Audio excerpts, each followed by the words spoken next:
Well, this is a pretty cool event we have right here where you guys get to follow along on our Habitat Day, and we go through a lot of hunting strategies, setup strategies, water holes, bedding areas, mock scrapes, morning stands, evening stands. We talk about thermals, and so we have the group here today. We get a lot of great question and answers. You guys are going to follow along, so you get to take a glimpse of what goes into this and how much strategy goes into the property. Every year, this is probably our most complete video on everything we're doing out on the property, and I hope you guys enjoy it.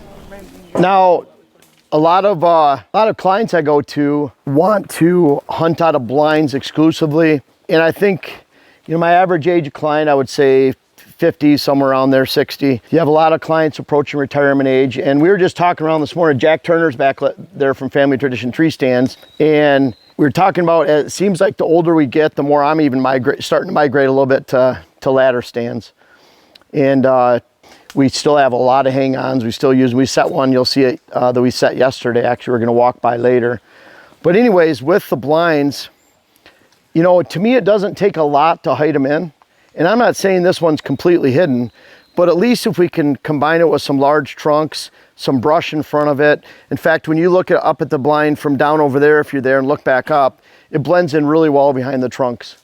And so this is the kind of setup that I would like to see with clients that are going to hunt out of a redneck, to where you can at least hide it a little bit. I love the water holes. We'll have a mock scrape down there. This water hole is only about a month and a half old. You guys are welcome to walk down there. But the water holes are very important, the mock scrape, and when I see them coming in and focusing on something like that, as opposed to just a redneck in a random spot or a blind, then they're focusing on that water hole down there. They're focusing on the mock scrape, and they're not paying attention to this, you know, type of thing, or what you're doing in your blind or tree stand that you have. This is a big one right here. This is the 6x8. We actually talk about doing podcasts out of here. You know, it could be my doghouse someday, I don't know, but my spot to hang out with Jackson if I want a quick hour hunt before dark while Jen's somewhere else hunting. But it's taken a lot of effort to get in here. Brandon and crew, Jen, they worked really hard when I was on my client trip. I felt pretty guilty not being able to be here for a lot of improvements, but it's nice to have a team to be able to get things done. It seems like, you know, I'm 53 and I've been working on property since 95, planting my own food plots. 95, 96, we planted 9,000 trees and shrubs by hand. So it's going back a long time. This is the first time Dylan's helped out when he could. He's helped out with tree stands. Dante's helped out. Brandon, of course, on the property quite a bit. Greg, that's over here, Jen's dad, he's helped out. And so we've had a lot of help. And now it seems like with Joel coming on board and helping out a little bit, it's been more of a team. So I actually feel a little guilty when I'm gone for a week and have so much done and come back. So, but any of you guys have... Sleep, Jeff? Are you that guilty? What's that? Are you losing sleep, or how guilty are you? I'd say it's a 3 out of 10. So would losing sleep be more like 7? Yeah. I'd say somewhere around there. But so a lot of hard work. You can see all the rock that was here. In fact, they had to, Jared does a lot of the excavator work for us, and Caden. And it was, Jared actually leveled this spot. I don't think you knew that it was going to be this big of a ladder and presence. And so while they're putting it in, Jared let Brandon basically borrow his excavator and go snag it and come back so they could finish a job. So it took a lot of work. These are not easy. We moved one yesterday that we dropped on a trailer. It worked out great. You guys will see that later. You guys have any questions on this to set up the water hole? If you notice, Jared put in that water hole down there and really getting a level to the ground. It actually is recessed in a little bit. It's set up perfect. It's just beautiful. And he put out 3 other ones this year too, and they're all outstanding. So we might stop by one of the other water holes too. That's what we find. And this is a good example of that you figure that's a 300-gallon tank, and it's smaller at the bottom. So when it loses 100 gallons, we figure it's a 25-inch deep tank. You probably, Greg, you could do the quick math, but we figure about 8 inches down in 100 gallons in that first 100. And if you look, it's about that level. So we see it with a lot of deer use and drought. You go down about 100 gallons every 4 or 5 weeks, which is what we're at right now. And it has been used a lot. We normally don't get this much use, but it's in a good doe fawn area and bucks moving through. You see, even though we're close to the house, when we get down here on these benches, this is very interior. We never get down here. We don't come past the yard to get down here. So these deer, they cut through a ravine right over there. So there's a crossing that lines up right with the water hole. And then this point goes all the way down to the bottom gradually. So they bed down this and they use it as a crossing to get to the other side. And then they're always going back and forth during the winter to get out to our food plots and corn and switchgrass areas down there. So, but that water hole, it's a really good example right now of, and that's why we switched to the 300-gallon tanks, because if we set those out in September, we get just decent rainfall, which we haven't had in 2 years. But if we get decent rainfall, it's going down about 100 gallons a month. So that means that by the time we get into November, we still have some water in there, get a little rain. If we have to fill it once in October, that's great. But we find with the hundreds and the 150 in drought times, there's times we haven't had to film for 2 years straight. And in drought times, we've had to film as many as 3 times in late September, October, just because it goes so fast that time of the year. So that's why one of the main reasons we switched to 300. And I've dug enough in with a shovel at 100 and 150 to know that I'd rather have Jared with his Mini X come in and dig them in. But any questions on this setup? Sure. I have one on the fall shift, the summer to fall shift. You say you don't want bucks on your property during the summer, but on mine, I have them year round, it seems like. Yeah. What's going on there? You're lucky. No, it's and I know Scott's property. He's wondering about the fall shift, and when those bucks are actually leaving September, October, and some lands, and then coming into lands, hopefully your land, in the fall. Scott has a lot of those bucks around year round, and he's in a different situation too, where he's pretty much, is it 3 sides surrounded by ag? Yeah. Down in the bottom. Yep. And so his property and a large portion of where he hunts is up top and up on the sides right before top. So it's that perfect area where deer can stay shaded up above whatever field is offering summer food down below. They can go up, bed, and then go back down again. So then they turn their attention a lot of times during the middle of the season towards his food plots and water holes that he has up top. And so it creates that perfect situation where you actually have them during the summer because they're adjacent to big summer food, and he has that hill with good airflow for bucks, and then it turns around, and I would say some of their patterns overlap, but then some are completely different in the fall where they start bedding in certain areas. Especially he has a lot of thick areas on his property around there. So I hope that makes sense with that. I hope that that makes sense with that. But really, he has a great property. You know, it's 40 acres. It shows you what someone could do, and it almost goes down to the bottom on the backside too, right? Yep. So it goes up from on one side and over the other. The surface area is not 40 acres. No. So. Yeah, I stay out of most of it. So. Yeah. But someone else, yeah, Bruce. With regards to summer stem count, is this ideal? What we're looking for? Is this thick enough? And then come fall, when it loses all its leaves, does it then need to be thicker? Or it's still adequate? I'm glad you brought that up, because this is where we don't want deer up here bedding down. That way, you go across this ravine. We have big bedding areas on the inside of a food plot about a quarter mile away. So it's a big bedding area all the way around. We also have big bedding area here about 150 yards. And then across the ravine on the hillsides on the other side. So there's bedding basically in all directions except back up to the house. So we're coming down to that edge. And we already have good bedding down this point just simply because of the lay of the land. And then we have bedding directly across. So when we go out to the bedding point later, we're actually gonna walk around the bedding point where Joel cut, right above the cuttings. When you look across there, the sunlight, you're looking back at this hill. So literally we have bedding down to the ravine on the back side of this. So deer can just go back and forth, come from bedding. So we're right at that. So this is more like, and it might be why we see some bucks right now around here, because they can navigate this. They're not jamming their velvet antlers through a bunch of hard stem count and ripping it. They can actually live in this area. We're just right at the edge of where it gets good. So, sure. If you have an existing water source, like a creek running through the property that the deer are already using, do you have a rule of thumb for how far from that water source you consider putting in a setup like this? Not really a rule of thumb. For example, and I'll explain that. Down in the bottom here in the creek, there's a creek bottom down here. Depending on the amount of rain, we can get, it's not a flowing creek. It's not there all the time. On the other side, we actually have springs that come out of the ground, so we have a creek going right through. But we have water holes surrounding that area. It's more about, it's not necessarily a distance. It's more about, and I hope you guys heard that question back there about water holes and distance. Okay. It's more about where the deer are coming from and where they're going to. So say, for example, if they're largely, we have a good group that beds over here, and then they go back and forth. So if, let's say a buck was cruising, he might go down to the bottom, and if there's water there, he'd hit the water on the way through.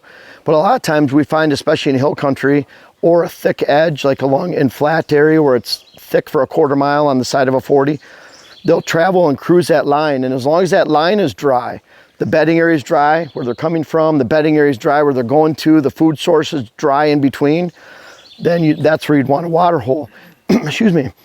We have a water hole that Jen and I shot our bucks down all the way down at the bottom, and that sometimes has water in that creek, but it's maybe 50 yards away. But again, they're using that movement. They're not crossing in that location. They're coming out of high bedding, going towards low food source. So it's in that perfect location where they don't want to go out of their way 60, 70 yards, get water and come back. So when you have a water hole like this, what I'm trying to do is go far enough down to tap it, or into the woods to tap into the natural movement. So we can stick a water hole right on that edge, but not so far that I get natural movement behind me. So ideally, I mean, if I wanted to be in the heart of things, we'd be down another 50, 60 yards with this setup. But then this movement right here is really pronounced. Sometimes you can try to block that movement, but if they want to get around it, then they might even go further high or low. So I'd rather be on the edge, and that makes a perfect spot for a water hole. The water hole setup we'll see on the other side, we actually come to the edge, right on the edge. You can see the cuttings right behind it. We try to block them there, but you're coming in right to the edge and then blowing your scent back up. And then it gives you access, place to blow your scent. And I'll mention this too. This is a good example of, we could have heavy west wind coming over the top of the ridge there, and that's west. That heavy west wind would go over the top right here, and with the thermals, it's going to come out here and spin back around. So if we have wind coming right from the house, does it make sense in the morning, we could hunt this with thermals. So we could actually come here with the wind at our back, it's going to come back in our face and go up because we're looking downhill. Also, if we have winds from the east, we can hunt here. So a lot of this, that's why I love hills. Because if you have hills, a lot of times you can cheat the wind, you can double your stands, gives you more options for if we see a nice buck here, we have more options to try to shoot them. If we have those west winds, once the temperature stops moving up midday, we got to get out of here because it's going to start to swirl all around, and then when it gets towards dark, that last half hour, all those thermals, it doesn't matter if we have east winds that are 5-6 miles an hour going down to 0 after dark, they're right in our face. Well, that last 45 minutes, it's going to spill down and saturate that water hole. So even if we have winds in our face in the evening, we have to consider that looking down on all these setups, because unless we have appreciable wind that's constant blowing in our face, then we're going to get that wind saturating out while we're sitting there watching right before dark. And so that's really critical. And so I always look at the weather forecast 1, 2, and 3 hours after dark. Because if you start to see zeros in there for wind, or 2 mile an hour, it's not like it goes from 7 to 2. It goes from 7 to 0 to 4 to 0 to 3. It's a give, take, tug of war. And so you're going to get those bad winds during your sit at some point. You always do that anytime, whether you're looking at direction or wind speed for later on in your sit. We also, what we like to do is, you'll see green actually growing down there. I don't know what it's growing from other than moisture, but that's our Green Max Traffic blend that we put. It's got about 4 grasses. It's the only blend we actually have grass in, other than we have one of bluegrass out of our big blue stem, out of our pollinator mix. It's about 1% of the mix, 2% of the mix. It's very, very, out of 21 seeds, it's the only. And then we put this that mix is for holding soil like this and holding around our water holes. It's got a lot of shade tolerance. So we have 4 grasses. We only have 1 clover, 1's birdfoot, trefoil, and then 1 vetch. And that's designed to hold. So I'm surprised to see, if you guys have been down there, there's a little bit of green haze already starting to come in. It's been about, I don't know if Wes is around, but Wes, you seeded that maybe 5 weeks ago? Yep. Yeah, Wes is our full-time seed person. Whatever you want. What's your title? It's Wes. So Wes will actually go to properties for Whitetail Habitat Solutions December, January, February. But he kind of gets a crash course on everything we do here. He works with Jen side by side, myself, and so he's been out holding a habitat hook and been out cutting, and then Wes is a farmer. So he still works on the family farm. He'll get up at 4:30, work on the farm, and then he's here by 7:30 every day. So real hard worker and huge asset, part of the team. So I have really terrible luck with water holes on my property. We have bears, we got wolves. Am I putting my water hole is located between dry bedding and a pine plantation and my food plots. You think I got too much cover around them that they don't feel safe sticking their head in the barrel, drinking, that it should be a little more open? It might be. Do you see how large that is down there? I really like to keep at least 10 feet all the way around that. I've noticed that in your videos. Meaning, bucks last year. It looks like even that one down there, that's probably a 30-foot diameter area. This is probably what, 20? So I like a big open flat area like that. And I've seen that on client properties where they put a water hole into a log structure like you would for bear bait, where you're trying to get them to come in for that perfect quartering shot.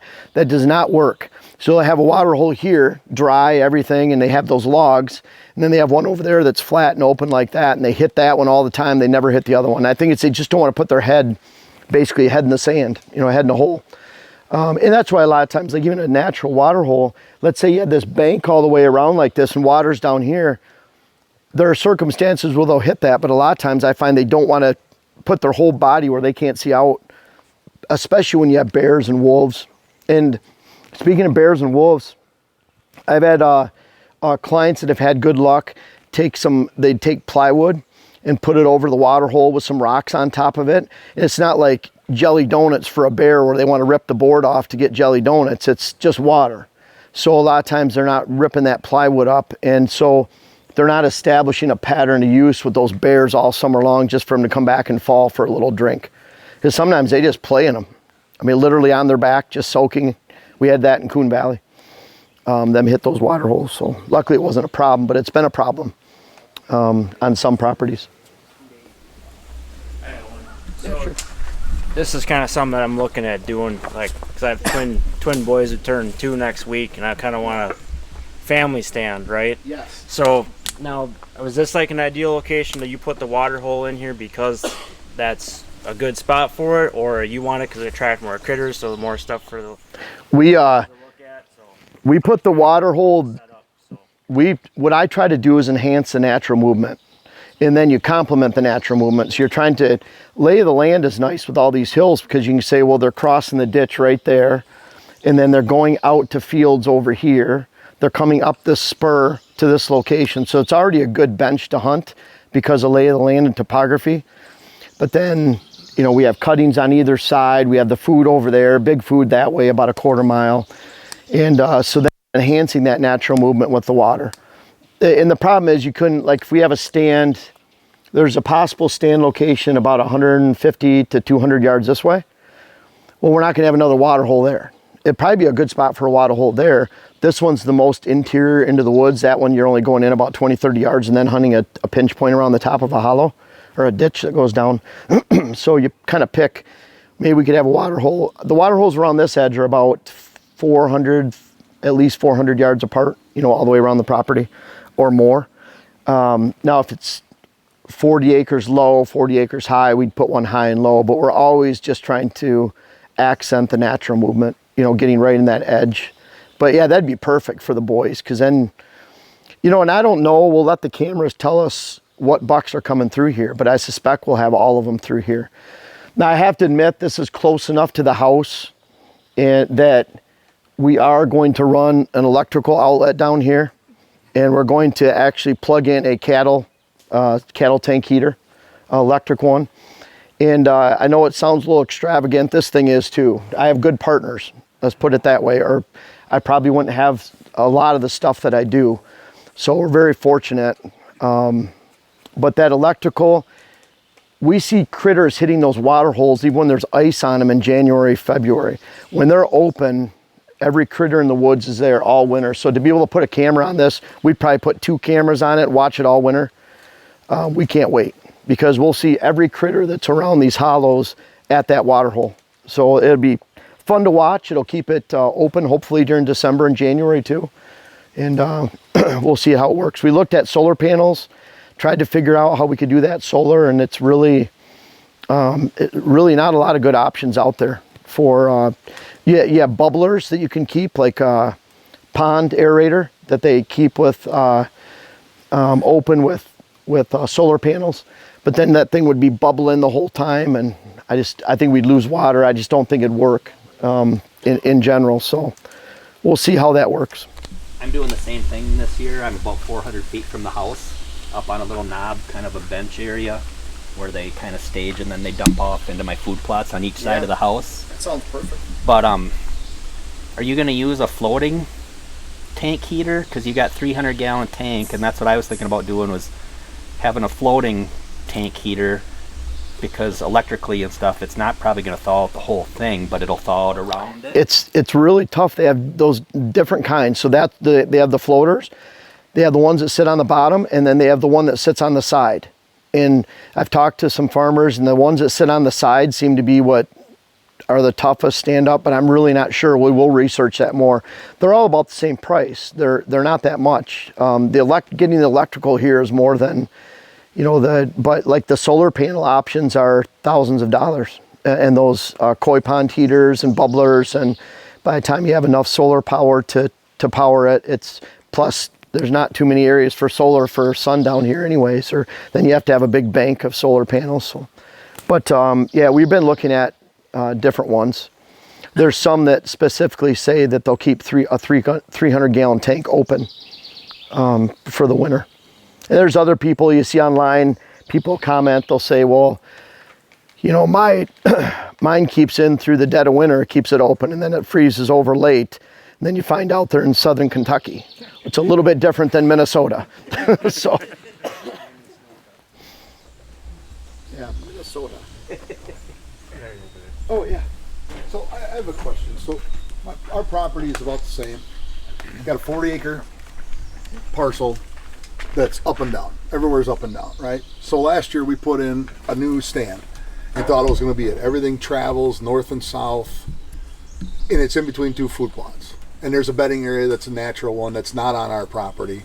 But then I've always had permission to hunt, so it's up above, goes down, you got 40 acres of corn on one side, 40 acres of beans. It was the most unsuccessful stand. So, came off for the house, walking about 50 yards, up on the flat, put in a 150-gallon water hole, stand, 30-yard shot, and I could watch them continue to run that trail, north and south between 2 food plots. Right.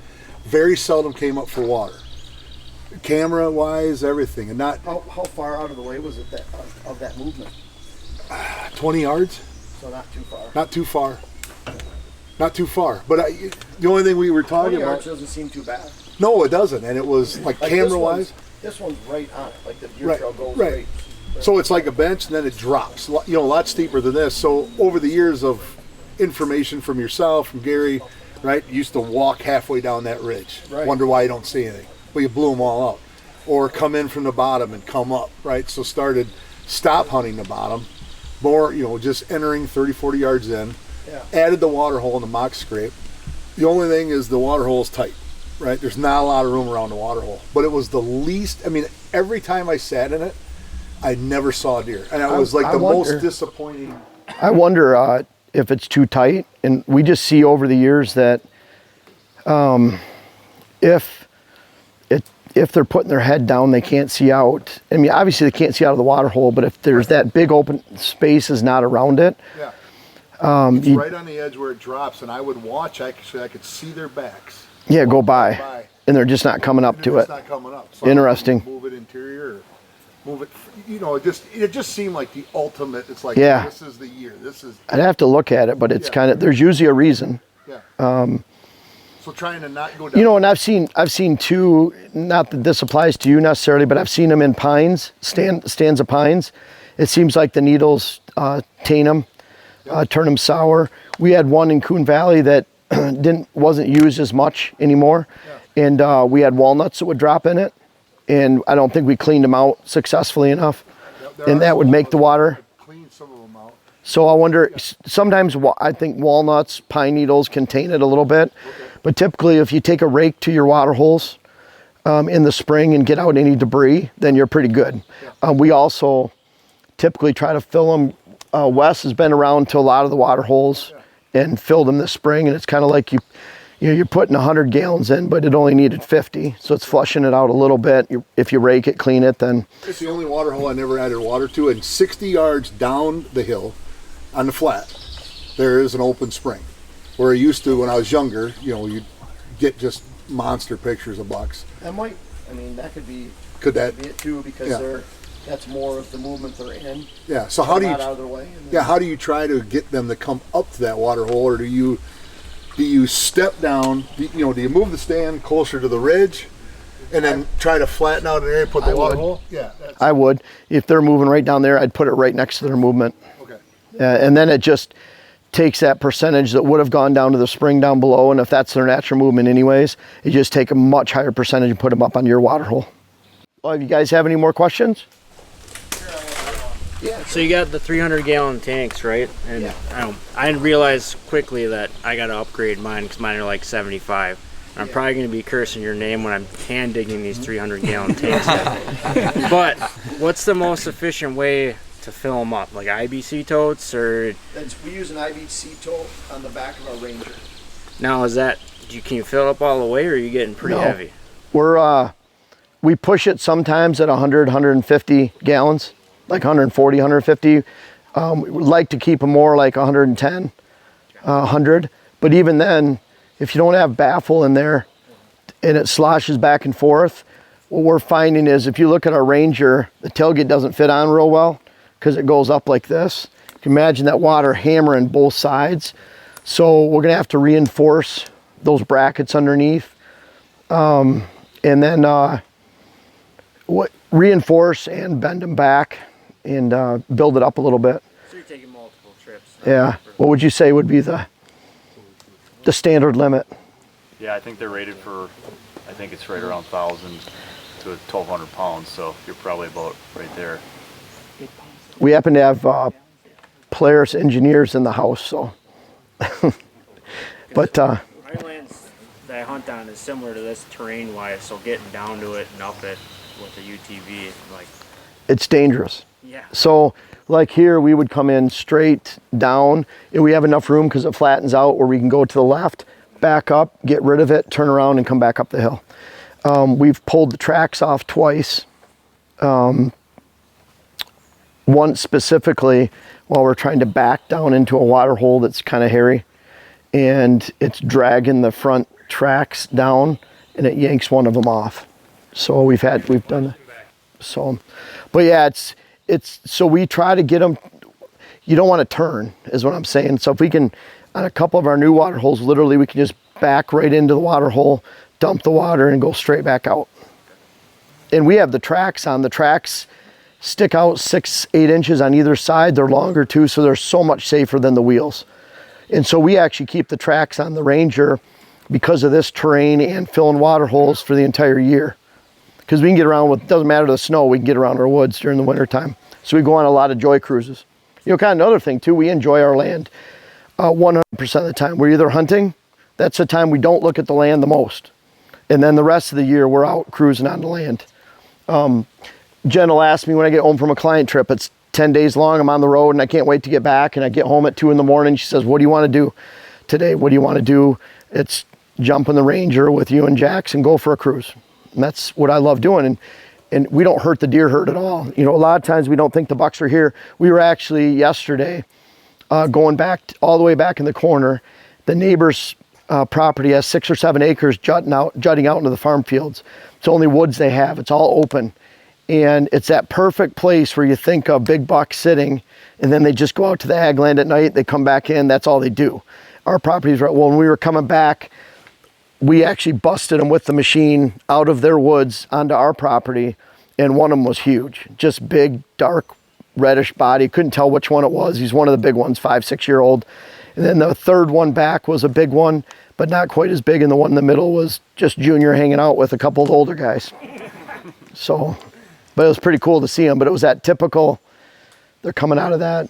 So that being said, us getting out here and enjoying the property, I think, I mean, we're gonna walk right through one of our most sacred bedding areas for fall, and I could care less. It's just, Joel's gonna cut in it, we're gonna walk in it, we've already mowed, brush hogged by it, because we're really counting on for those bucks later and enjoying our property now. Any other questions? What was the caution tape up here? The caution tape right there is the 3D course and hatchet course for the little kids. So as a couple people were saying coming in, probably good that they're up coloring right now instead of flinging arrows at us and hatchets through the woods. So it's a pretty cool course that they do. You can see caution tape over there all the way.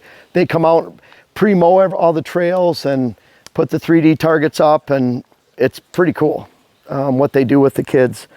You guys are welcome to come up here and check this out, and we'll, I guess from here we'll all go back and meet for lunch back in the. This guy's got a question right here. Sure. So when you're shed hunting, always look for balloons because it's really lucky. Because a few years ago, we were shed hunting and we found a deadhead with 9 points on it. And there's a balloon right by it? It's funny, that's some of the talk. Dylan, you know who started that, right? I think T-Bone started that. Oh, really? Yeah. It's kind of funny because I'm not going to say there's truth to it, you know, with balloons. But what I will say is, like, we have a wedding event barn down in the bottom of this hollow. So, like, 3/4 mile from here. Imagine when they let balloons go. They go up the hollow with south winds, which we get all summer long. And it's like Dylan and I went in there in the bedding area that we actually cut. We're going to walk right through it.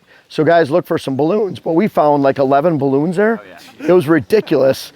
And on one hand, that's where they bed. On the other hand, we do have a wedding event center 3/4 mile away, and this is up the hollow. So I don't know. But yeah, it's a pretty cool observation though.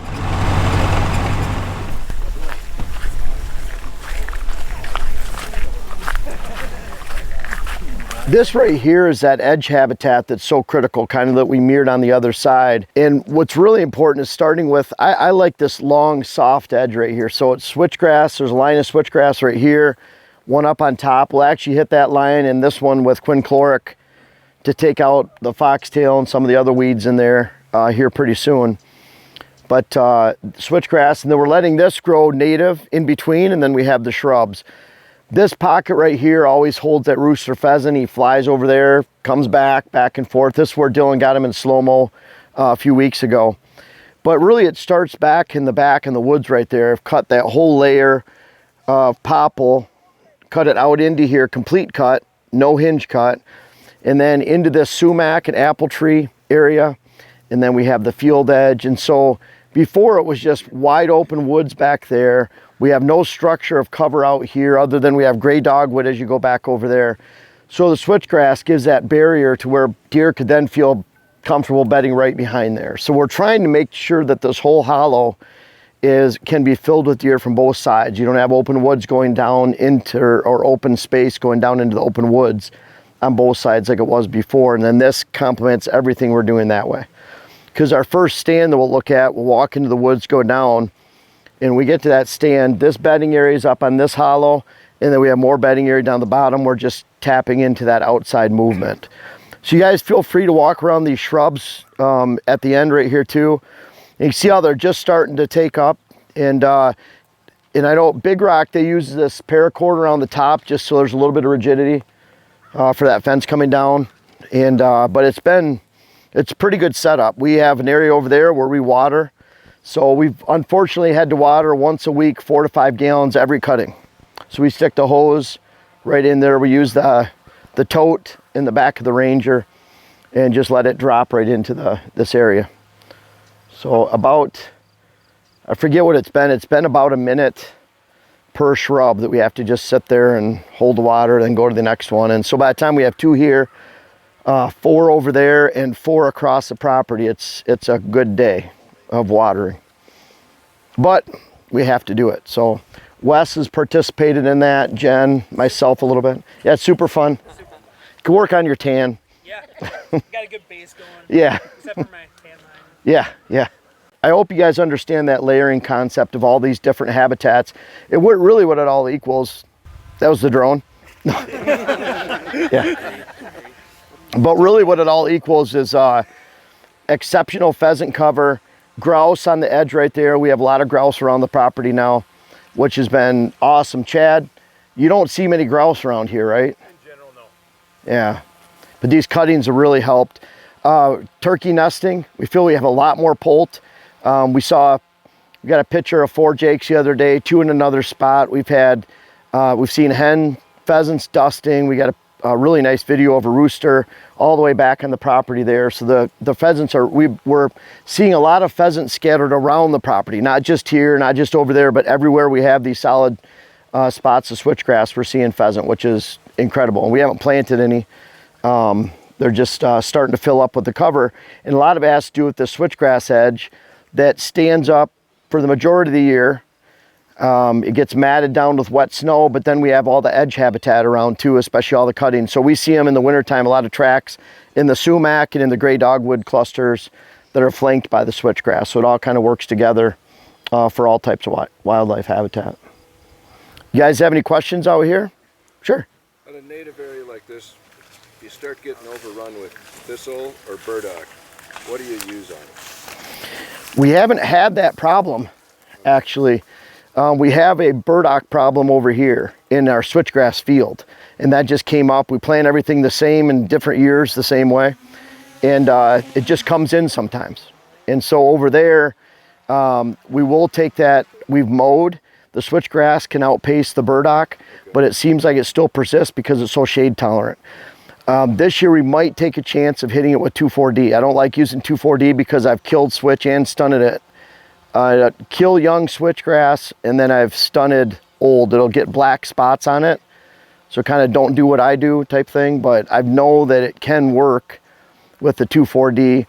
Brandon, you have any recommendations for that? The Brandon from First Choice Food Plots, he planted all our corn again this year, and we work a lot together. We don't have a huge problem with the thistle and stuff either. I mean, normally it's just that you can mow right at the top of the switch and it'll outpace it if they get a timely rain. It's good to use you can use the 2,4-D, but you're rolling the dice. You know, you got to know your sprayer for a lot of chemicals. And it's also hard in an area like this where if you wanted natives to come in, a lot of what you're spraying the burdock for would kill most everything else, especially like the pollinator blend where we have lots of broadleaf and flowers and cones and bee balm, black-eyed Susans, they'd all be smoked out too. Native sunflower, they'd all be killed too. So Jeff, you haven't disturbed the soil in here though really either. No. That's probably part of the help with the weed control, right? Definitely. Yeah, and so the place where we have a problem with burdock right here is one of the small food plots, you know, right around the corner. We planted that into all switchgrass, but that was an area the soil's disturbed for previous food plots, and we're getting burdock. That's also where we get our pigweed, is in the disturbed soil areas. So it's amazing what comes up in the soil that, and I'm always amazed because Brandon's planted, drilled in switch out here, maybe 3 acres or so. I'm not total. We probably have 13 or 14 acres. So we've done a lot of different ways. We've completed a lot of different planting methods for switch. And it's amazing how weeds will come in this one, not this one. It's just, there's no rhyme or reason to it. With everything being treated the same, it just certainly localized. Can you refresh us what you've got inside here again? Sure. Now, one of the ideas behind these diversity pockets is, you know, like silky willow is a shrub where the deer don't eat as much. Gray dogwood, they don't typically touch at all. You can put shrubs in here that are more deer resistant. 9 bark is one, but I know you plant 9 bark up north, they'll eat it. They won't, maybe around here where there's more forage. But the idea behind fencing these in is we want diversity pockets that actually have browse in them for deer. And they'll take a lot of browsing after established. So we'll leave this fence on for 2 years. And we have dappled willow, red osier, dogwood, and then we have silky willow. And the silky willow will be browsed down a little bit. They're more moderate, where the other ones are high browse. And then the trees in the middle are hybrid willow and hybrid poplar. The hybrid poplar should be about 25 feet tall in 5 years, 5-inch trunk.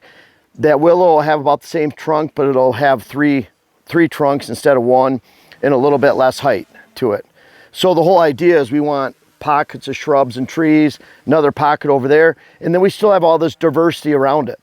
So I could even anticipate mowing. Like we've mowed some of our pollinator areas because we don't want sumac encroaching in or honeysuckle or whatever else might be coming in. That way we can maintain it as more low pollinator area or switchgrass. And then we have this. We have the clusters of gray dogwood we'll manage because that's a shrub, doesn't get too high. So we're just basically in an area like this, we just don't want a lot of trees. We want to control what trees we have. Take the fence down in 2 years and let them browse away. Then they'll be able to take it. Cuttings or rooted? They're cuttings. Big Rock Trees sells them. They sell out fast every year. But those trees in the middle are 4-foot cutting or 6-foot cuttings. They're down in the ground about 2 feet. I would estimate that all these cuttings right around here are at least 12 inches, probably more like 15 to 18 inches, and then they're stabbed in mostly into the ground. They use a piece of rebar with a foot peg on it, stab it in after cutting the fabric, and then they just push them down. And sometimes it's even the shrubs, sometimes they're, makes sense, the diameter of the hole's a little bit bigger than the shrub, so when you go to water it, you see the shrub moving around, but they take root very well. Very, very high success rate on those if you water them. Do you pull the tarp after a while to keep mice from? Yeah, after about, they recommend after 2 to 3 years. Okay. Then you're keeping it, you don't need the water, don't need the weed suppression anymore. Because we've done some of those and we were just watering them yesterday and mice were popping out all over the place. Yeah, and snakes.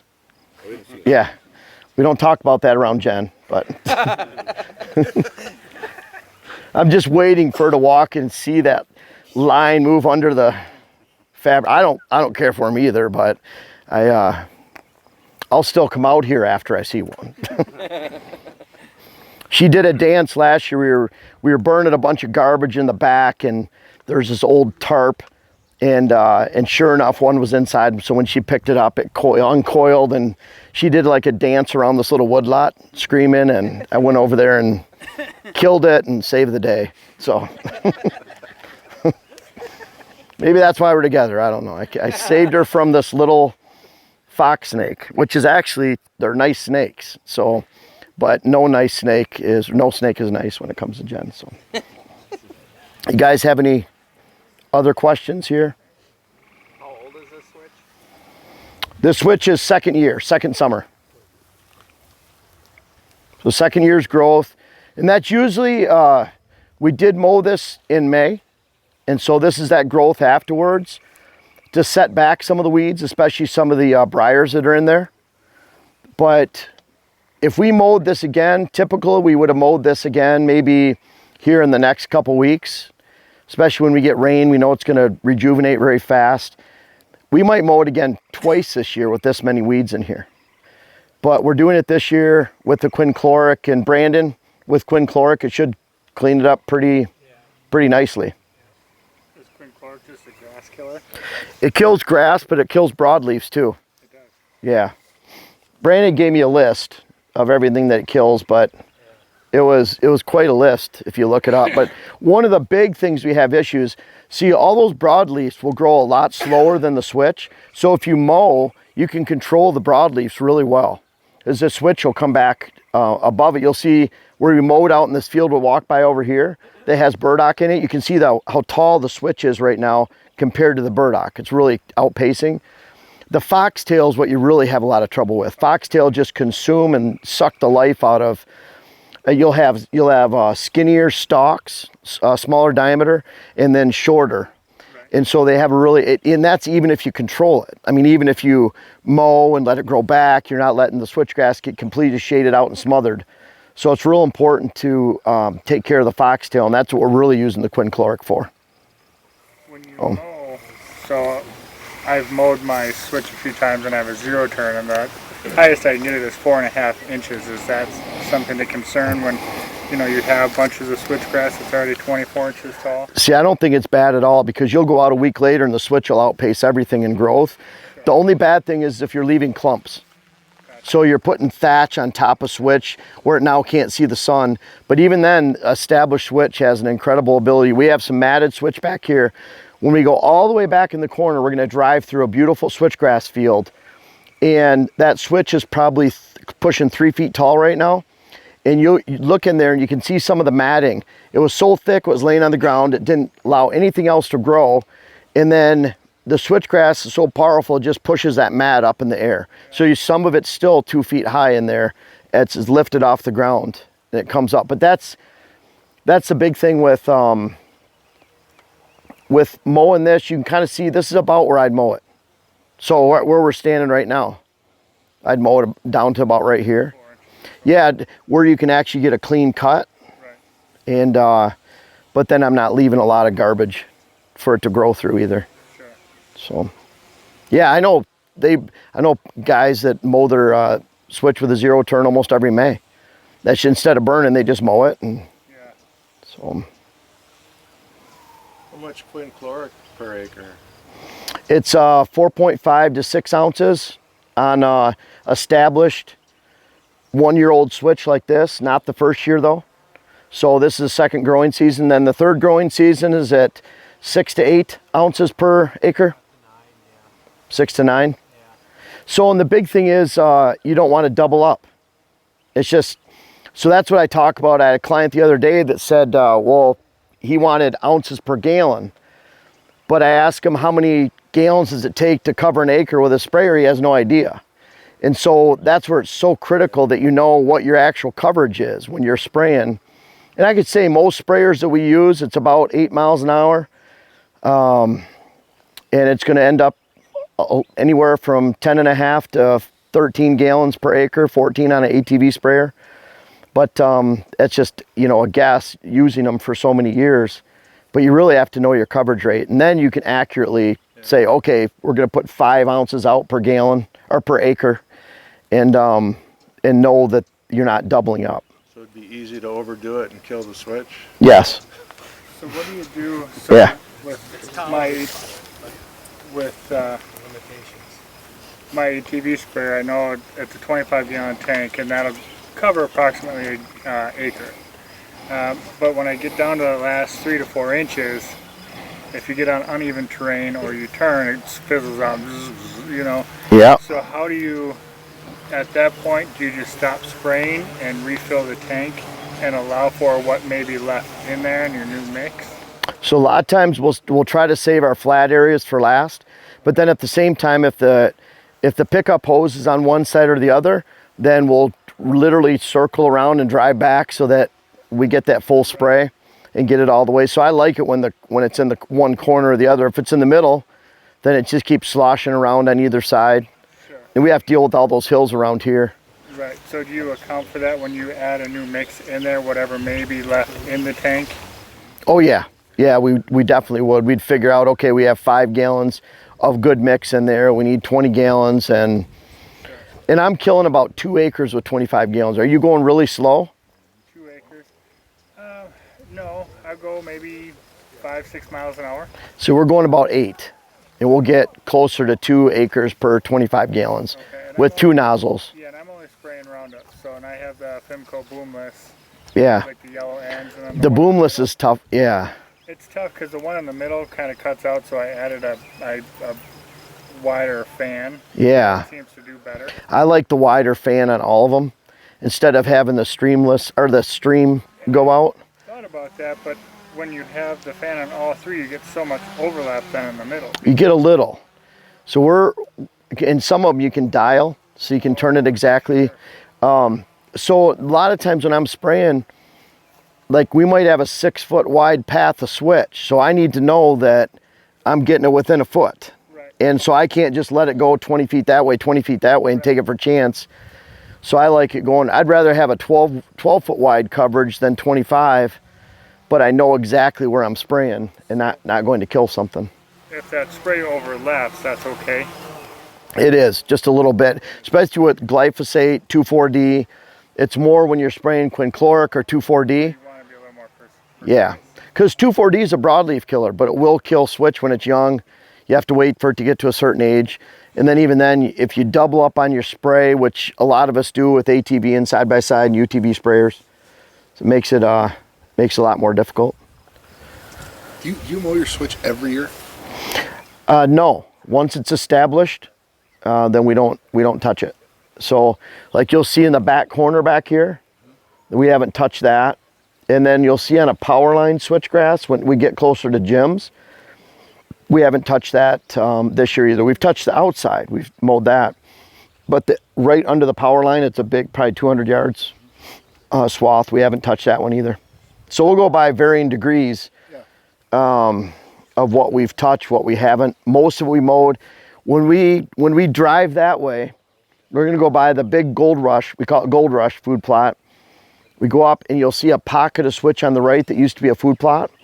And it's a beautiful switch. We haven't touched that one either. So once it gets to that point, then we're just burning and no mowing after about 3-4 years. Right. Yeah. Yeah, we have switchgrass in Coon Valley. It's been there since 2014. And we haven't touched it. It dies off, comes back up. Yeah. Does it get 6 feet? Or more. Or more. Yeah. You can see like the heads of those stalks out there that were dried. That was a height last year. Yeah, that's 6, close to 6. Yeah. Yeah. And it's the 3rd year of that? Yeah, it'll be 4th year this year. Wow. And now this back here is 4th year too. And the one that's a small one is 3rd year. So by the time you get into the 3rd, 4th year, we're not touching it anymore. So not full sun is the key. Yes. All the time. Yes, on any food plot or switchgrass. Right. So yeah, in the woods when you're cutting, you just try to make it bigger every year. Yeah, or try to cut channels of sunlight coming in through holes to make sure on the southerly sky you're getting some sun into that. So you see the stand right there that we passed right behind you guys. And this is an area where it's more of a tornado zone. I pinched the deer off so they really have to come close to the stand. And then once we get down here, it's all bedding all the time for 200 yards in. So we're kind of up here, and then we have the first bedding area that's to the right. So when we come to the stand, we have bedding to the right, bedding below us, and then we have bedding to the left that you'll see as we extend down. Once we get down there, you can see the trees where the sun, there's a lot of bedding heading off to the left over there. So we kind of come again to this edge, and that's why it's so critical for us to keep the mature timber up here up top. We have a switchgrass field right up there that's just solid switch. We have a rabbit hut and a rabbit hut. You can actually see a horizontal tree up there. That's one of the rabbit huts and one over there. But other than that, we want to keep rabbits and pheasants up there. No deer on this high side. Keep them all down here, and that helps us get into the stand and get out without spooking them. Now this is a stand we could use for morning or afternoon hunting. Morning hunting, if we come in here, it's nice because we can just slip around this end, no food plot, we're kind of coming in. When we get further out here in the morning, a lot of times we'll wait till just after light, make sure there's no deer in front of us, and then pop into a spot. But this is more, and it's funny with Dylan because we talk about this stuff all the time, every stand location. And I would say this one we look at as more as of an afternoon evening hunt. We can hunt morning. Mm-hmm. That one we look more as the next one is more pure morning. Sure. Because you get in a little bit closer to where they could potentially bed. Now, if we're getting into this spot right here, we're not expecting a mature buck or after to be bedding right on that edge. If we do bump something, it's probably going to be something young, something small. And but we just don't bump them here. I had 5-year-old 45 who I ended up shooting later, but he walked right up next to the stand, came out here, and it was really cool watching him because he stood about right where I am for about 20 minutes, 25 minutes. And I was in that stand, and Jen knew I was getting down. She was actually gonna go pick me up in the valley where a lot of us parked. And she didn't know that I was in here, you know, with a 5-year-old buck just standing here. He stood here and hardly moved for 20, 25 minutes. She actually drove down our driveway. You could hear the rocks and she came all the way around and she parked over there, and his head locked in her at her movement the whole way. I mean, the driveway's a good 300 yards straight as a crow flies, and then all the way over here, I mean 500-600 yards, but he just locked in and watched her the entire way, all the way over. Stood here, and it took him about 25 minutes to leave. He eventually walked off that way and I could get out of the stand, but I couldn't even send her a text message because if I'm right up there and the light from the phone shines, he'd pick it out and take off and run, and that ruined this spot for him. I ended up shooting him all the way down at the bottom of this draw in early November with the bow during gun season. So, but pretty cool to see him. I think that was late September, early October, one of those early hunts, and we really enjoyed sitting here. Now you see the water hole. I like it being a little bit flatter, but at the same time, that's why we plant this behind you, plant this all the way over to the side. I mean, we keep it green, it's clean, you take all the logs off. We do have this right here on the one side that would obstruct their view, but they can get into it from any other angle. We have the mock scrape behind. You can see the rub they made last year. So we get a lot of use. We put a camera right back on that tree right back there on that white oak. We take a camera and shine it right up here. So there's one behind you guys in the tree right now. That one's more for summer, just out in the open.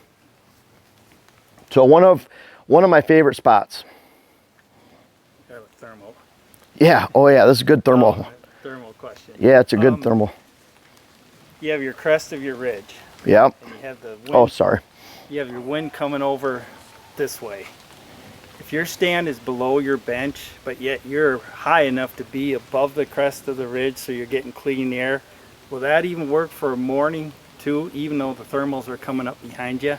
Yeah, because the thermals would be still, if you're above the crest, it would be true wind. It'd just be blowing straight out this way. And then we have to consider, is our wind going to hit something over there on the other bank? Okay. But if we're below the crest like we are here, it's going to come back and hit us in the face and stay up high. So really, if Oh. it's a perfect setup, if you can get below the bench and you got the wind coming over the top for morning and after. Then it comes right in your face. And then we need more, so if we get more southeast wind, blows it right up here.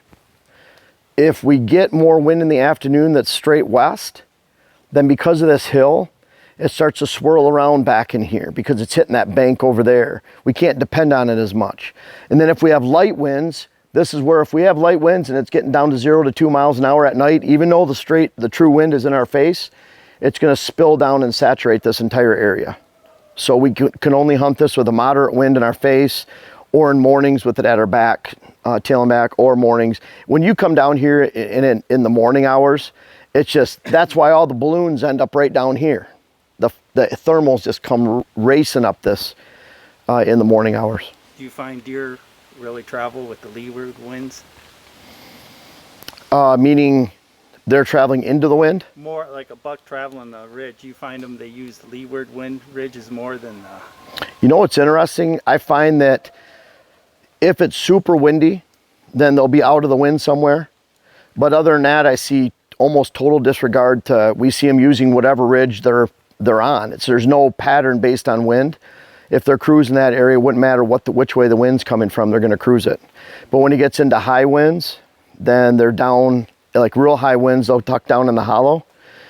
And then if it's real light winds, we find sometimes they're just not cruising as much. I mean, morning thermals, they'll be cruising up high, but yeah, Bruce. Yeah. Where is this from the food source? The main food source would be our house plots right over there, which would be, I'd say 250 yards. And then you go past this and we're gonna come out through it over there, but we have another one. It's the start of the Gold Rush plot. We call it the Badger plot. Connects to Gold Rush. It's about 2.5 acres, probably total, maybe 3. 2 3/4, yeah, 2 3/4. But that one would be about 250 yards that way. So as far as major food, about the same distance on either side, with bedding all over the place in front of it. You find that the last hour of the day, this stand is almost non-existent for deer travel because they're already past going to that food source? You know, it does quiet down closer to dark. It does. It takes away the traditional, well, the only good time is the last 15 minutes, you know? Yeah, it's more here Like the first time I sat here, I felt like I barely made it into the tree because I came out for a 3.5 hour sit and I saw deer moving right down there almost immediately. I think that's the biggest thing guys mess up on is they think they got to be 6 feet off the food plot and they miss so much good light shooting opportunities. Well, like an afternoon hunt here, we're completely away from the food. And you'd think they're going out to the ag land all the time, and they're really not, except after dark. They might be out there after dark, they're scattered around, but they're hitting the food plots until dark, and then they're released into the ag fields. Kind of like you guys asked. What are you guys' names? Noah and Isaac? Noah and Isaac asked me back there at the water hole, the first spot, if you had a food plot next to a cornfield or an ag field, would you get rid of the corn or the food plot because the ag field's there? And I look at it like that food plot is so critical because that's something you can plant with enough diversity to last for the entire season. Out here, the corn out in the fields is gone and often manured and chisel plowed sometime in early November. So it goes from being cut, chopped, picked, manured, chisel plowed in about a 3-4 week period, and there's nothing left, but we can control the movement. You keep the same movement with the food plots, and so that's where it's so critical. And that's where it looks like entrance exit points around here where they go that way to that food or that way to that food. They're not going up here as much, which is our access. So those food plots really determine entrance and exit for the locations along the route. And you'll see that all the way around. We have little pockets or big pockets of food, and in the entire loop that we'll drive around. I was wondering if you could explain that. Hold up, wait a minute now. I was wondering if you could explain the hinge cuts. Like, did you go off of their traffic here and then try and funnel them, or this is strictly bedding for them? This in this area right here was knock down the canopy, thicken it up so we're almost screened walking into the stand, and then the hinge cuts were on top of that to basically bump them up closer to the stand. So really don't want them moving through there. They're either going to be all the way in about 80-90 yards or they're going to be moving right on this edge, and there's a really nice deer trail there already, which is why we had to stand there in the first place. We're just kind of then blending everything in to where we had total cuts and then the hinge cuts last to help, because I really don't want deer bedding right there. I actually don't care if they're down here because we'll get into the stand real quietly, we just take our time walking in. It's such a great feeling. I mean, even coming here in the woods, it's cooler, and so you can imagine late September, early October sit, we're just sneaking slowly down here, enjoying the woods. And So when you talk about opening up the canopy, so like you've got a pretty mature woods here. Like a lot of the woods that I have is like an old cow pasture that has been run for like the last 30 years. So there's a lot of buckthorn. So like is buckthorn something I should be getting rid of, or just? The buckthorn's terrible, and from clients that have made it a life's mission to get rid of it, it's almost impossible. So I'm not saying it can't be done in patches where you want it to, but it's really hard as a whole to remove it in general. Like a lot of invasive species, it's hard to, and I take the stance like, depending on what kind of value it adds, but buckthorn adds, next to nothing.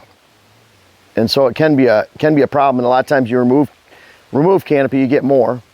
So I would look at control it in spot locations. You have to control it, pull it out by the root system.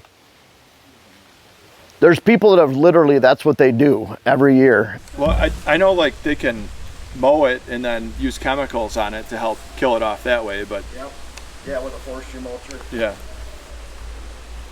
Brandon, have you removed any?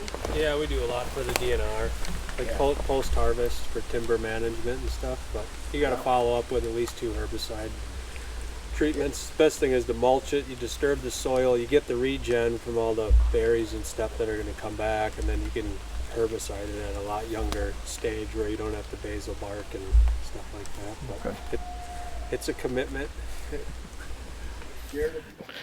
But I want to talk about this spot because water hole around the corner, all this bedding work down below. You can see my hang up down there. That's mine, not Joel's. Joel, you wouldn't have hung that up, right? No. Yeah, see, that was a really flat no, actually. I thought he was going to say, oh, that's a tough one, but no. But anyways, that's why I call him a timber pro and me not. But this bedding area extends up the ridge. You can start to see the sunlight way over there and all the way on the point. And so we're just, again, on that back side. We actually, if you look at the opening up there, that's our first food plot system on this side. So when we come into an area like this, we can use this little ditch for approach, pop into the stand and blow our scent back up where we don't expect deer to necessarily be. They really use that trail that you guys are on. So we have the mock scrape over there, camera set up. This is a great trail for them. So again, we're just coming in and touching this point. We actually have trails that extend down at angles right over where Caden's sitting. They come right through there. And we have a rat hut up top that we cut for about 30, 40 yards wide, 20 yards deep, and it's impenetrable for deer. It's almost like a bumper, and then we have a switchgrass field, so it really pushes a lot of deer down here. To me, this is a perfect spot to come in for a morning hunt. I like having that option, evening hunt, morning hunt, even though we can hunt that with in the morning. We could hunt this maybe in the evening, but I worry about, since we're getting into such vast timber, we could have a buck sitting on the 2-track right over there, bedding when we come in. So I'd rather get here in the morning, and then a lot easier to get out. So we can sit here for 3 hours, 4 hours in the morning, and then get out of here. And we're still not approaching through any food plot, edge, or anything like that. We have all the switchgrass up top all the way around, so really good place to get in and out in the morning and not spook deer. So it allows us to get what I feel is a little bit more interior. You know, you go to the hollow up there, it ends. We could have bucks that come and cruise this and go right back down. If you go about at that angle, go across that bedding area, across the ravine, and up, that's about where we started in that first water hole stand behind the house, just for perspective. And that's probably 300 yards away. So you guys have any questions here? So, would you hunt this spot with like a north or a northeast in the morning and a southeast at night? Yeah, good point, because it's going to blow straight off here like this. So, and we get a lot of southeast winds. So, and really during the morning, almost any southerly wind, it's going to be shooting straight up. So if we had southwest, southeast, it might bounce around these hills a little bit, but it's going to keep going up. A lot of times when you have a little ditch like this, it seems to help even more, because that ditch extends all the way to the bottom. It seems like wind follows that ditch up just like water. So when we're right by that ditch, we get a lot of flexibility on that southerly wind. So I would probably hunt this as long as it wasn't like west-southwest, which might end up back up at that food plot, or, you know, make its way up there eventually.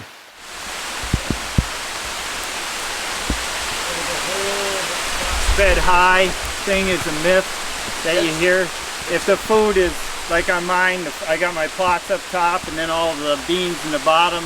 Usually you said halfway. Yeah, it's a big farce. It sounded good, but it's if there's a lot of food up top, they're all going to be bedded down here, halfway down, all the way down, and does will be up on this upper edge up here, or the buck will be out on that point over there, you know, further away from food.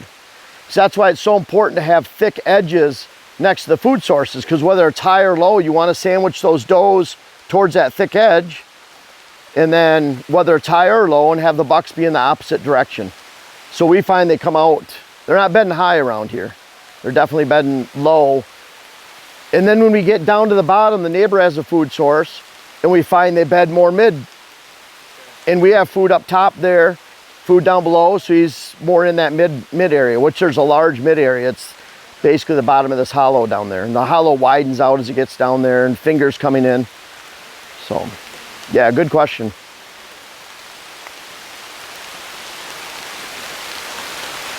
Any other questions here? Now the next spot, Joel, where you at? Joel's gonna cut at this next spot. So are you ready, Joel? What we're gonna do is we're gonna move up to a safe location, and we'll talk about why he's cutting in that location. And then Joel will mention a couple cuts. Like, how many different cuts do you think you'll do? 3? Okay. Yeah, he'll do 3 different types of cuts, and try to show you safely. And he's got all his stuff over here. And so let's head this way. Watch yourself when you're going through the ravine. It's a little hairy. Joel, what size saw are you using? CC? Like big? 106 CC? 96 stock, but it's not stock. Yeah. So it's a little loud. So I use a 16 or 18 inch bar on a 52cc. It's more like mid-commercial range. And Joel's using, they have a 96cc, and then he soups it up a little bit so it's 106, so more than double what I use. But it's very loud. When he was cutting on this point, we were in the living room and could hear exactly where he was cutting, when he was cutting. And so watch your ears.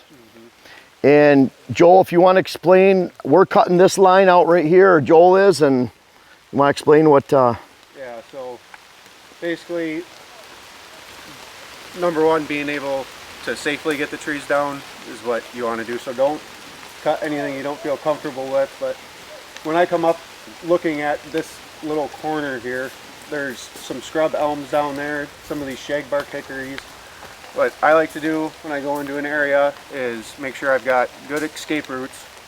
So I'm going to cut this, like it's pretty open down in there, but I'm going to cut it as if I didn't have good escape routes.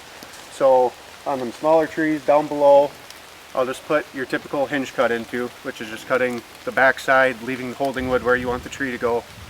And then on this hickory here, I'll notch, just your typical face notch, just a simple back cut. And hopefully it stays standing. And then I'll come up here to this big hickory, and as you can see at the bottom of it, it's rotten, and the whole top leans like this.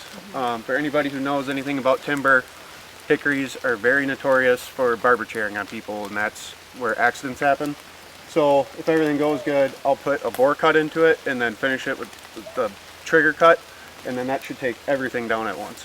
So if it goes good, we'll see. Probably won't. Now, we discussed with Joel when I was out here with him this morning. We discussed, we have this white oak right here, and honestly, by yourself, if you want that to come down, he probably would have cut that, attached a line to that hickory, so when that one fell down, it would have pulled it over with that rope, which would have been really cool. But Joel has to get out of the way. We're all standing around, and you know, something he would have felt confident with by himself, but not with, you know, 40 people watching in the woods next to him. So what's a barber? Is that about how? Barber chair? Yeah. Barber chair is when it starts at the heartwood, and it's where the tree splits vertically. So with hickories, they have a very vertical grain, and so they're very notorious for barber chairing. When they barber chair, I've had them go 30 feet up, and then the tree breaks off, and there's no good place to be. They can shoot backwards. Yeah. Like I cut a big cherry. Cherry are really bad too, and it literally shot backwards, and it was frozen hard ground, 20 degrees in southern Michigan in February, and it just dug a trench. And that was probably a 15-inch, 18-inch diameter tree, but it just dug a trench through the ground. So luckily, you get back at an angle. And then another thing to think about this time of the year, it's always a big deal, but it's not as big of a deal. But if you're cutting in the wintertime, to always be paying attention for dead branches or anything that could come down, or what's called a widowmaker, because I've had lots of injuries doing this, and I know people have been seriously injured. So if it's something you don't feel comfortable doing, cut what you do feel comfortable, but yeah, safety first, basically. I'm gonna go start.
Great job, Joel.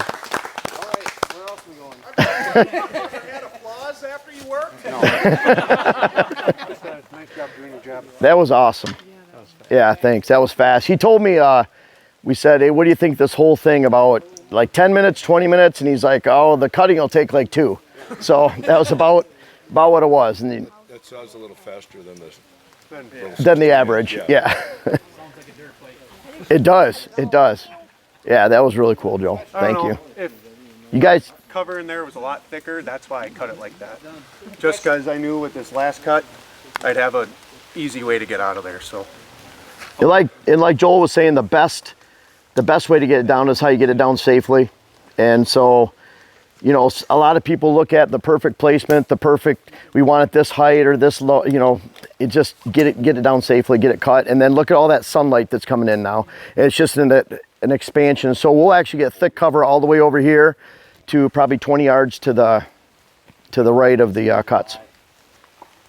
You're not concerned about taking out a couple white oaks? Thank you. For the benefit? that one that I did cut was really gross. Okay. So I wasn't too worried. And then this one we'd like to get out, this one that's leaning back over us. Yep. And that's where he's talking about topping a rope, because then we have this one.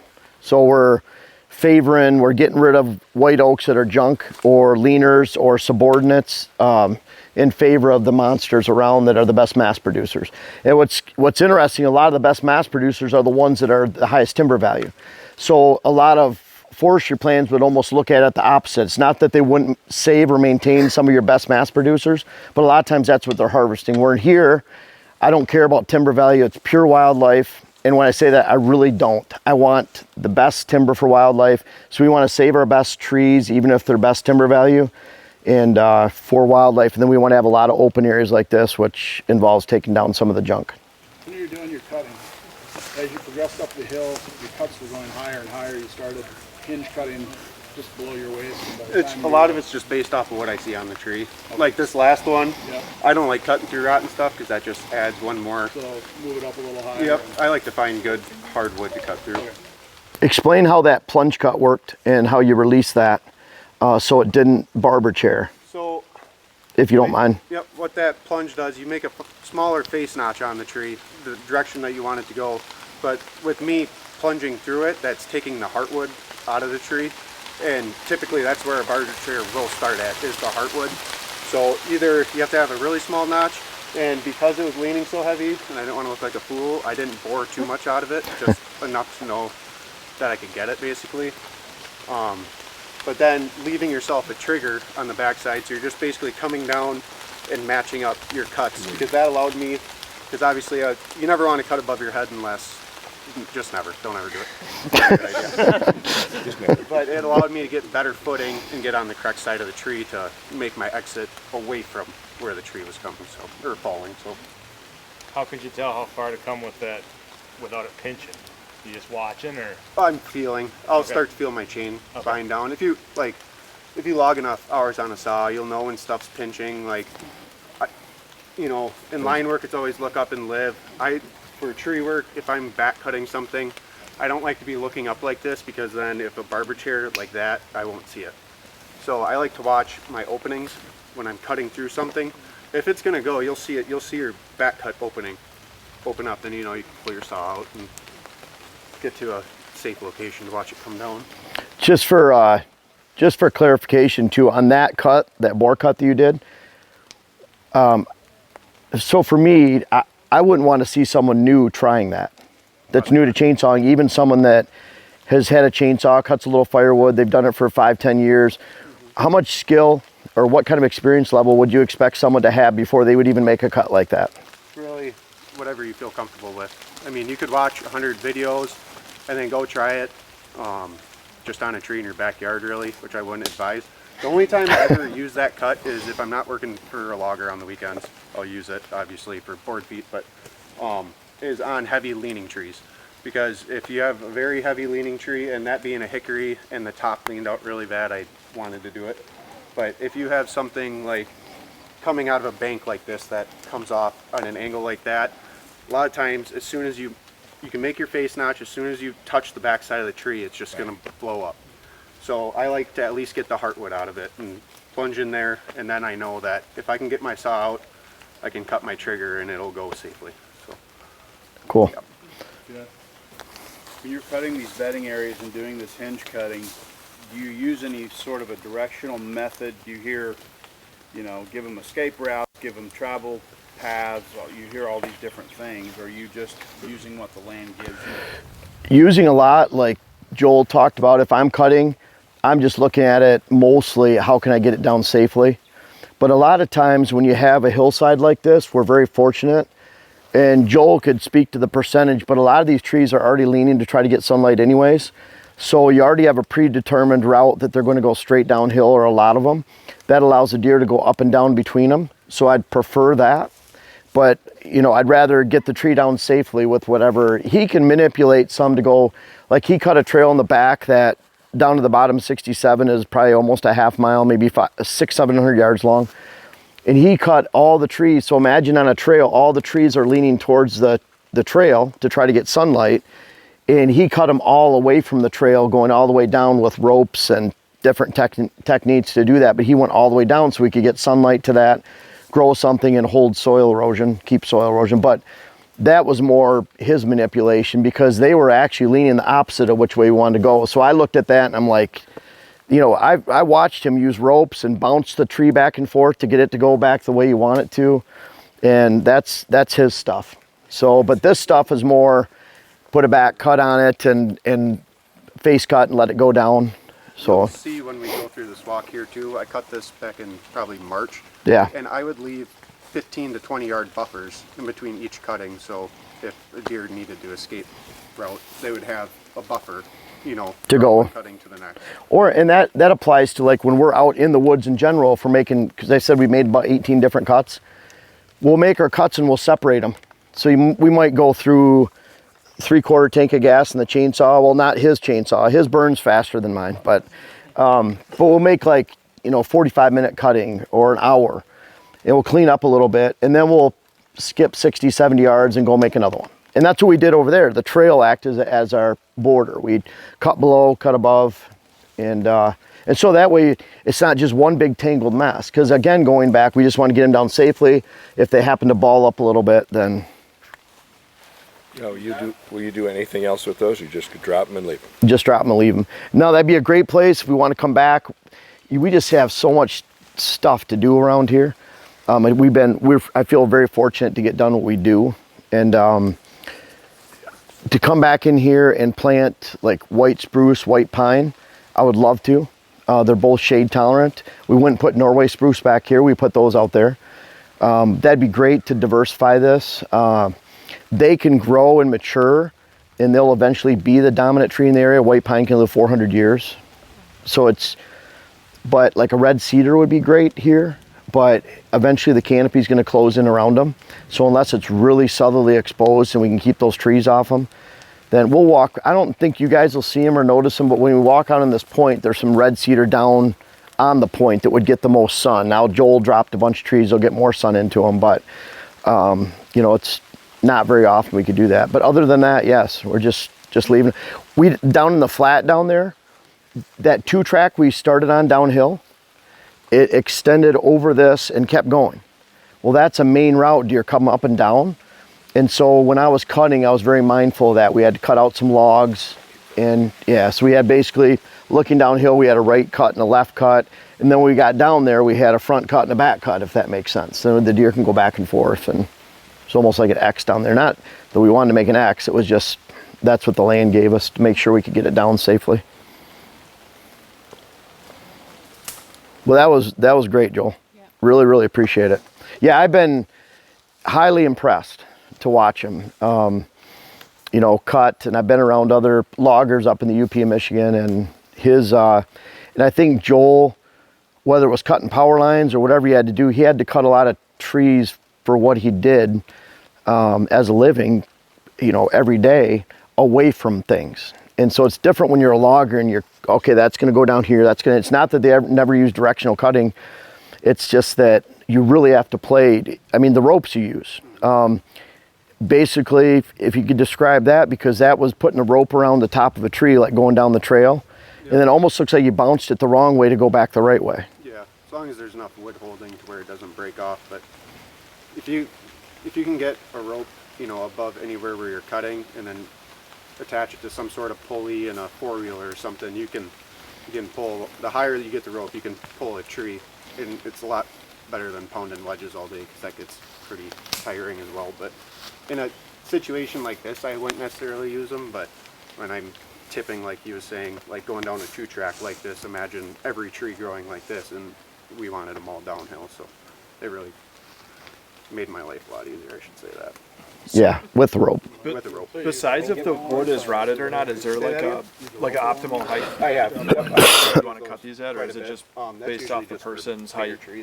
Usually I'd cut it, yeah, that's because a lot of people certainly don't want to be right up here. Face level is just terrible. But then you don't want to have to bend down and cut. There's no reason to not leave that stump up at a nice, comfortable cutting height. And if you see a lot of the cuttings down here, I'd say they're more like thigh high, waist high for you. Whatever's safe and whatever's comfortable. Yeah, because he can't just sit there and bend down and cut those all day long like anybody else. Doesn't matter how good a shape you're in. And then when you leave them like that one that's attached there, is that keep the tree alive for a little while, or it's gonna all die? It should. That'll stay leafed out all summer long, hopefully. No, not this last one, but them other ones down there that I hinged, and then the ones that I left a lot more of a back cut in.